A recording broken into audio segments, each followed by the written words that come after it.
S'il y a autant de drogue dans la musique et qu'on en parle autant, c'est pas parce que la musique veut parler de drogue, c'est parce qu'il y en a dans la société. Il y a également des morceaux assez introspectifs, dont un où tu n'hésites pas à parler encore plus clairement de ta dépendance aux drogues douces, je le rappelle.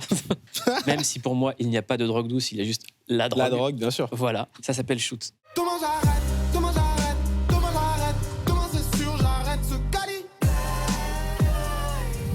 C'est qu'une balle dans la tête, balle dans la tête, balle dans la tête, balle dans la tête. Ma gueule ça joue. On le rappelle, la drogue, c'est interdit. Ouais, ne consommez pas. Et voilà, ne consommez pas. Tu utilises le mot balle dans la tête, en référence à un suicide. Est-ce que tu penses que quand tu fumes, c'est un suicide à petit feu? Non, pas tant.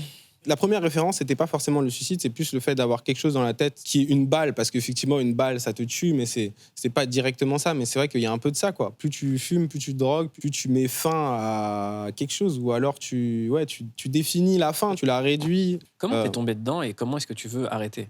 Est-ce que tu veux vraiment arrêter déjà, si t'en fais une chance? Comment je suis tombé dedans? C'est des potes qui fumaient, tu goûtes une fois, un jour ils te passent une petite tête, tu rentres avec, puis après tu finis par commander, quoi.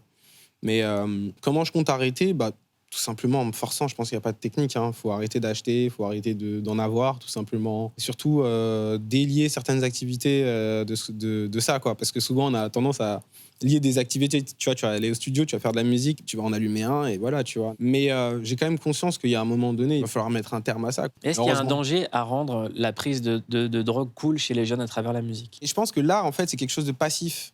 Je pense que ça influence les gens malgré l'artiste. Si tu as une démarche de vouloir influencer les gens, je trouve que ça marche pas. Je pense pas que l'art devrait se focus sur ça, mais si les artistes, dans leur démarche artistique, ont ça, je trouve que c'est cool. Mais je pense qu'il faut pas dire aux artistes, vous devez faire ça, fais ci, fais ça, ou milite, ou dis quelque chose, parce que ça casse l'aspect artistique que justement tu as aimé chez la personne, qui se prenait pas la tête, qui se posait pas de questions avant de créer de l'art.